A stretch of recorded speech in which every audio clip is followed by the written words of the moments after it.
Researchers at the University of California claim to have discovered that people who eat chocolate regularly tend to be lighter than those who rarely eat it. The findings may seem surprising in that chocolate has a great many calories, and in general, the more calories people consume, the more likely they are to put on weight. The recent studies emphasize that it is more the regularity with which people eat chocolate that is significant, rather than the amount they consume. Whether they eat a little or a lot seems to make no difference, whereas eating it frequently appears to reduce weight more than only having it occasionally.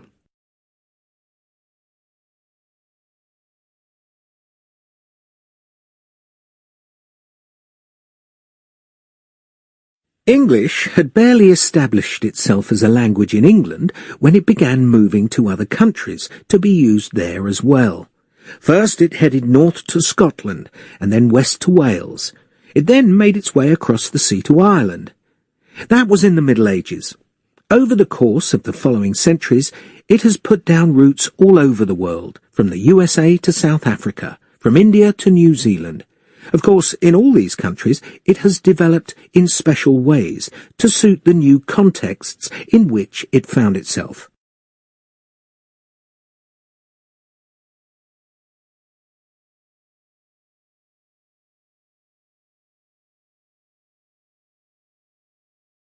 Conducting a video conference is now a popular means of communication in the business world.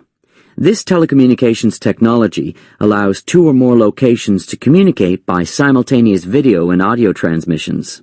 It's designed to serve conferences or meetings in multiple locations. The advantages are obvious. No more lengthy phone calls or complex correspondence with business contacts, partners, or offices overseas.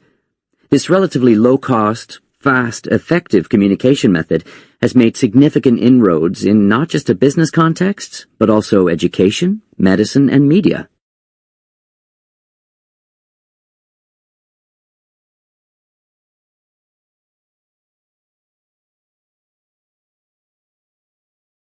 One of the most encouraging phenomena in recent years has been the growth of lifelong learning in the education sector.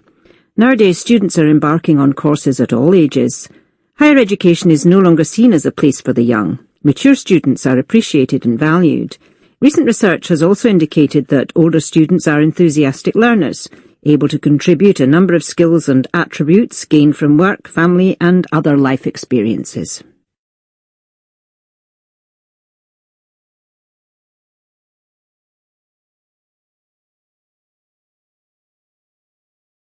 Social capital is a concept that was introduced by sociologists many years ago.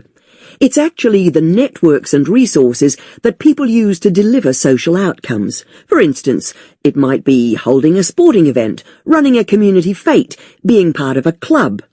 It's difficult to measure social capital, and one way of looking at it is the extent that people volunteer in their local community. So you can consider the volunteering rate as an indicator for how healthy a community is. You can also look at something called a well-being index, the way people think about their lives and how trusting they are of others, their general perception of the value of their life.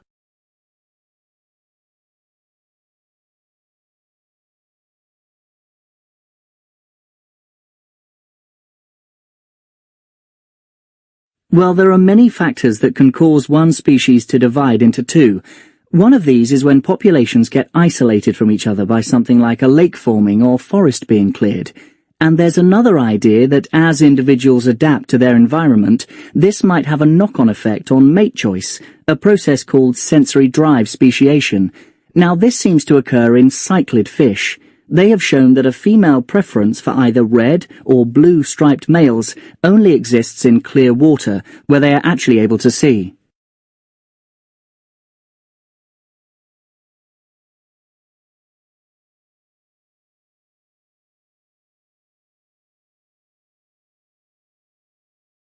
Many species of birds cover long distances during their seasonal migration to warmer climates, but how successful are they? And do birds that get lost on their route ever manage to find their way back? Much research has been conducted into how birds navigate, and the results show that age is a significant factor. Young birds usually just carry on if they lose their migratory path, and thus fail to reach their destination, whereas older, more experienced birds will generally be able to find their original route and continue successfully on their journey.